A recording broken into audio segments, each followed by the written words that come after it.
Good morning, dear student. In this video, I will explain about application of biotechnology in agriculture. हम जानते हैं कि हमारा जो इंडिया है, इंडिया में मैक्सिमम जो है वो एग्रीकल्चर प्रोडक्शन है, कृषि प्रधान देश है हमारा। तो एक एग्जाम्पल बहुत अच्छा है कि बायोटेक्नोलॉजी का application in field of agriculture like BT cotton, Bacillus thuringiensis.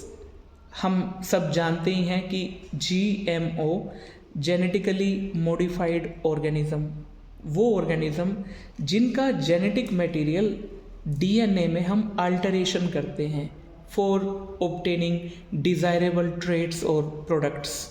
Those organisms are known as genetically modified organisms.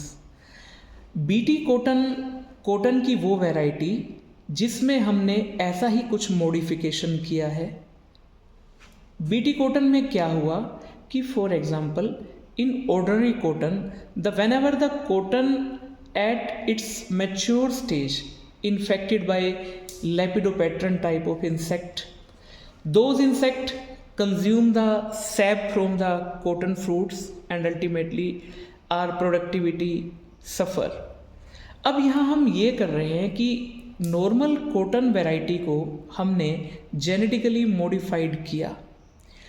Cotton variety जो एक नॉर्मल वैरायटी है, उस वैरायटी का जो जेनेटिक कंटेंट है, जेनेटिक मटेरियल है, that genetic material undergo modification by addition of suitable variety of DNA cry genes from Bacillus thuringiensis. अब ये बैसिलस थ्यूरिंजेंसिस बैक्टीरिया से जब वो DNA कॉटन के DNA में मिक्स किया गया, so this altered DNA of cotton is known as genetically modified cotton plant.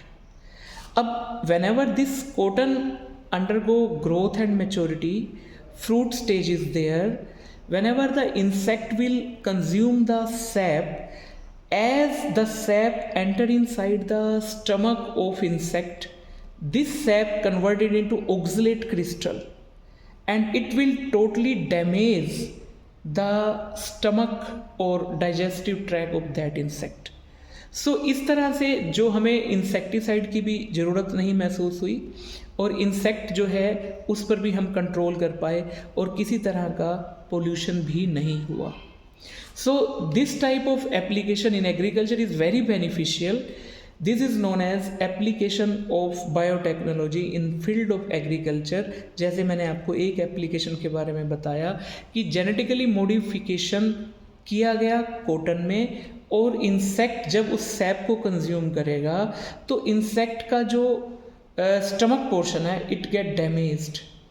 So this type of technique जो हम बायो में यूज़ कर रहे हैं, लाइफ साइंस में यूज़ कर रहे हैं, this is known as biotechnology.